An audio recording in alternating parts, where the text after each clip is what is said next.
Everyone write down. You know that we are doing probability. Let me make this point clear. So probability के अंदर एक सब topic है जहाँ पे permutations and combinations का कुछ application based sums होगा. So everyone write down the question. Write down. A bag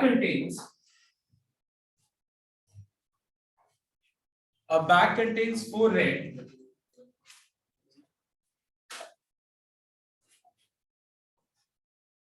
6 green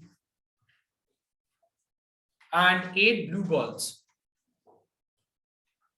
A bag contains 4 red, 6 green and 8 blue balls. Full stop. 3 balls are drawn. 3 balls are drawn from the bag. 3 balls are drawn from the bag one by one without replacement. 3 balls are drawn from the bag one by one without replacement. Find the probability number 1. Find the probability number 1. Getting all red balls. Find the probability number 1. Getting all red balls. Number 2. Getting all blue balls.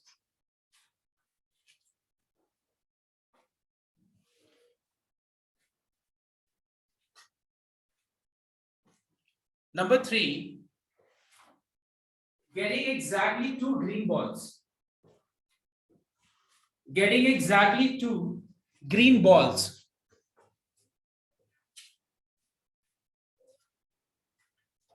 Next question. Getting at least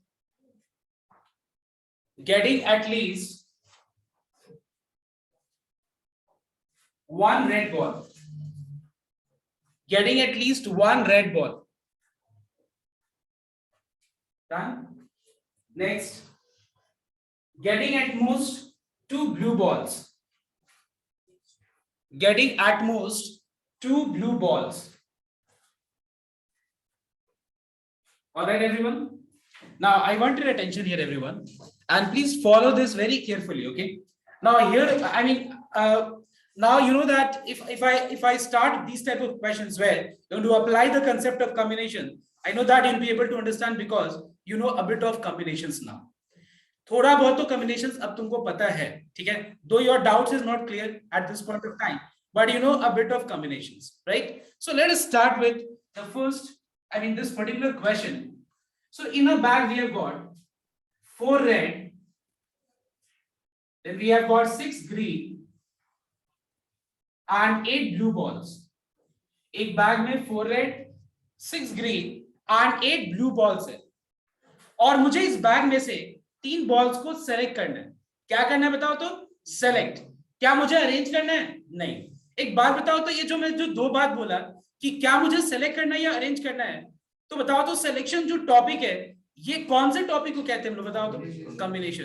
and what is arrangement? Arrangement is permutations. But यहाँ पे हम लोग को arrangement कहीं नहीं करते, हम लोग को यहाँ पे 3 बॉल्स को सेलेक्ट करना है. So if my first question is what is the number of sample space? You know what is the meaning of sample space? Sample space का है all possible ways of doing a particular activity. जो यहाँ पे activity क्या है, यहाँ पे random experiment क्या है? Selection of 3 balls from the bag. एक बैग के अंदर टोटल कितना बॉल्स दिख रहा है? 18 बॉल्स, और वहां से मैं 3 बॉल्स को चूज कर रहा हूं. तो अगर मैं 3 बॉल चूज कर रहा हूं तो मैं ये 3 बॉल्स कितने पॉसिबल वे से मैं सेलेक्ट कर सकता हूं? तो क्या हो जाएगा answer? It will be 18C 3 ways. You know that in the formula NCR, what does N denotes? N denote करता है टोटल. R का मतलब क्या होता है बताओ तो? At a time. मतलब कितने चीज हम एट अ टाइम चूज कर रहे हैं. और मुझे अगर जानना हो कि मैं ये काम कितने पॉसिबल वे से कर सकता हूं, तो मैं ये फॉर्मूला एनसीआर लगा के मैं निकाल सकता हूं. 18C3 का कैलकुलेशन क्या आएगा मैं उस पर इंटरेस्टेड नहीं हूं, बिकॉज मैं कंसेप्ट बता रहा हूं, कैलकुलेशन बाद में हम लोग करेंगे. Now let's start with the next part. पहला क्वेश्चन है गेटिंग फाइंड द प्रोबेबिलिटी. अब हमको प्रोबेबिलिटी निकालना है. मतलब देखो ध्यान से क्वेश्चन को समझना कि एक बैग में इतने कलर्स का बॉल है, ठीक है, अलग अलग कलर्स का, और मैं वहां से 3 बॉल रैंडमली सेलेक्ट कर रहा हूं, और मुझे कोई पूछ रहा है कि व्हाट इज द प्रोबेबिलिटी कि जो आपने रैंडमली 3 बॉल्स को चूज किया है वो तीनों का तीनों क्या होगा, क्या होगा, रेड होगा। What is the probability of getting all 3 red balls, हमको ये प्रोबेबिलिटी निकालना है इस चीज का। तो हम क्या करेंगे, late E1 be the event of getting all red balls। मतलब मैं 3 बॉल चूज कर रहा हूं और मैं ये आशा लगा के बैठा हूं कि मुझे तीनों का तीनों रेड मिल जाएगा, तो ये आने का चांसेस क्या है, लेट्स फाइंड आउट। तो एक बात बताओ, मैं अगर तुमसे ये पूछूं कि तीनों का तीनों रेड बॉल आने का कितना पॉसिबल वेज है, अगर मान लो मैं बॉल्स निकाल रहा हूं, लेकिन मैं अगर तुमसे ये पूछूं कि मुझे तीनों का तीनों रेड बॉल मिलेगा, तो ये कितने पॉसिबल वे से मिल सकता है। तो एक बात बताओ, यहाँ पे रेड बॉल कितना है और वहां से मुझे कितने रेड बॉल चूज करने हैं, सो इतने वे से हम रेड बॉल्स को चूज कर सकते हैं। इतने वे से हम क्या कर सकते हैं, सिर्फ और सिर्फ अगर हमको रेड बॉल चूज करना हो तो इतने वे से हम चूज कर सकते हैं। और लेकिन प्रोबेबिलिटी क्या होता है, किसी भी इवेंट का प्रोबेबिलिटी होता है n of E1 divided by n of S। Now what is n of E1? It is 4C3. What is n of S? It is 18C3. So this gives you the probability of this particular event। ठीक है, calculation बाद में हम लोग देखेंगे। Next number 2। Now what is question number 2? Tell me। Getting all। So यहाँ पे पहले हम लोग लिखेंगे let E2 be the event of getting all blue balls। Now अब मुझे जानना है कि ये पूरा देखो 18C3 हो गया all possible ways। 18C3 क्या है बताओ तो, all possible ways of selection of 3 balls। 18C3 हो गया all possible ways of selection of 3 balls। लेकिन मुझे उसमें से ये जानना है कि कितने वे से हम ये काम कर सकते हैं। खाली ये काम मतलब सिर्फ और सिर्फ 3 ब्लू बॉल्स कितने वे से सेलेक्ट कर सकते हैं। तो एक बात बताओ, सिर्फ और सिर्फ 3 ब्लू बॉल्स कितने वे से सेलेक्ट कर सकते हैं, 8C3 वे से। ऑलराइट, बिकॉज़ 8 ब्लू बॉल्स है और उसमें से मुझे अगर 3 ब्लू बॉल चूज करना है तो मैं ये काम कितने वे से कर सकता हूं, 8C3। And probability of this event E2 will be equals to n of E2 divided by 18C3, which is the sample space। All right, now what is question number 3? Exactly 2 green balls। Exactly 2 green balls। So let E3 be the event of getting exactly 2 green balls। तो एक बात मैं clear कर दूं कि यहां पे भी हम लोग सिलेक्शन 3 बॉल्स का ही कर रहे हैं, हम लोग यहाँ पे भी सिलेक्शन 3 बॉल्स का ही कर रहे हैं, लेकिन यहाँ पे 3 बॉल्स में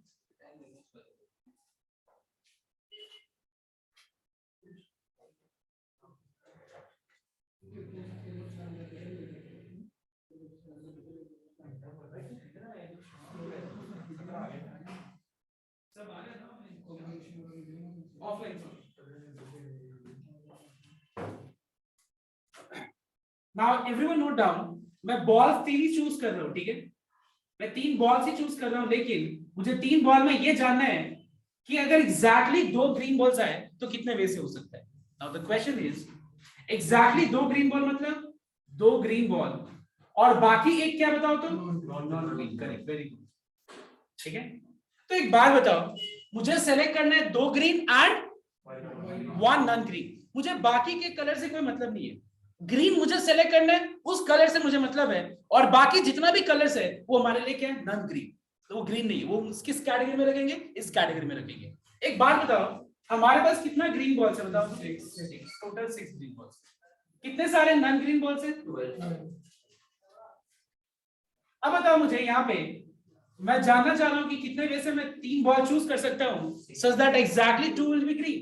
तो 6 और कितने सारे नॉन ग्रीन, 1 है कि नहीं। अब एक बात बताओ, इन बीच में, इन दोनों के बीच में मुझे इनटू लगाना चाहिए, प्लस लगाना चाहिए, मतलब तुम लोगों को पता है, तुम लोगों ने देखा है। इनटू क्यों होगा, बिकॉज देखो ध्यान देना, प्लस का मतलब क्या होगा, प्लस का मतलब ये होगा कि या तो मैं 2 ग्रीन बॉल चूज कर रहा हूँ and the thing is over, या फिर मैं एक ही बॉल चूज कर रहा हूँ और वो क्या होगा, नॉट ग्रीन। क्या लेकिन मुझे ये करना है, नहीं, मुझे 3 बॉल चूज करना है और उस 3 बॉल में जो कलर होना चाहिए वो 2 ग्रीन होना चाहिए और एक नॉट ग्रीन होना चाहिए, इसलिए 2 ग्रीन एंड इनटू एक not green.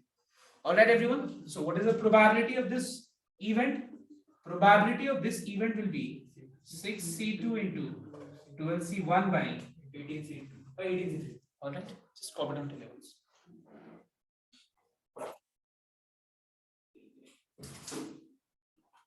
Now everyone note down.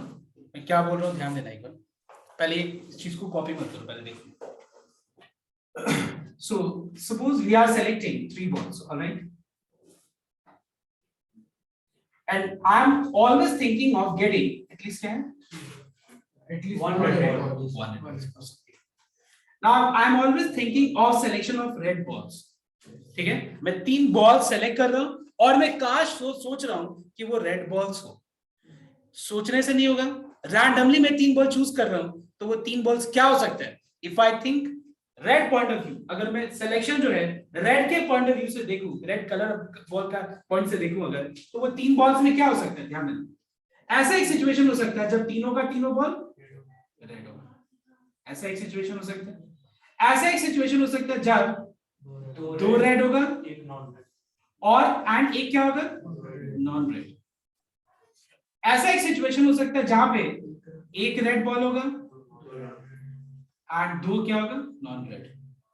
ऐसा सिचुएशन होगा जहां पे 0 रेड, मतलब तीनों का तीनों क्या होगा? Non red. ऑलराइट, मैं क्या पूछ रहा था पहले वो उस पे कंसंट्रेट करो, ध्यान दो. अब एक बात बताओ, अगर मैं तुमसे ये पूछूं कि what is the probability of getting exactly, देखो ये पार्ट क्या डिनोट कर रहा है? अभी मैं बोल रहा हूं उस पार्ट पे नहीं ध्यान देने के लिए बोल रहा हूं, मैं जो समझा रहा हूं उस पे नोटिस करो. Now exactly 3 red ball. एक बात बताओ, 18c3 वेज में से कितने सारे वेज है जहां पे मुझे तीनों का तीनों रेड बॉल्स मिलेगा? तीनों का तीनों रेड बॉल्स मिलेगा, बताओ. मैं ये पूछ रहा हूं कि 18c3 में कितने सारे पॉसिबल वेज है जहां पे मुझे तीनों का तीनों रेड बॉल्स मिलेगा? मैं ये पूछ रहा हूं. 4c3. It is how much? 4c3. So probability of getting exactly 3 red ball is how much? 4c3 divided by sample space, that is 18c3. Because sample space होता है, सॉरी, प्रोबेबिलिटी किसी भी इवेंट का होता क्या है? प्रोबेबिलिटी किसी भी इवेंट का मुझे ये देखना होता है कि उस सैंपल स्पेस में जो मैं सोच रहा हूं वो कितने तरीके से वो अगर कर सकता है. जितने तरीके से कर सकता है उसको न्यूमरेटर में लिख देते हैं हम लोग, और डिनोमिनेटर में और पॉसिबल वेज लिखते हैं हम लोग.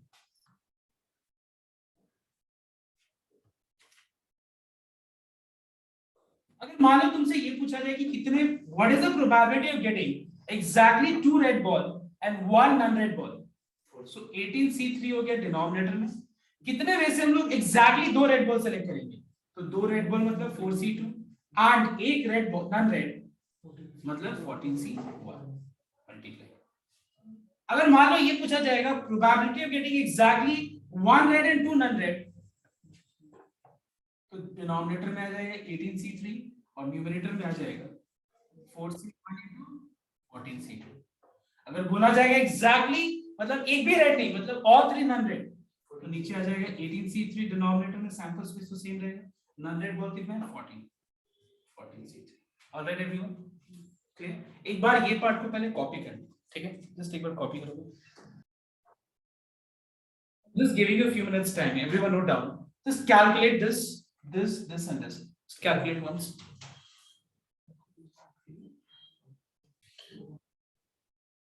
Now listen in everyone. Yeah, I want everyone to pay attention here.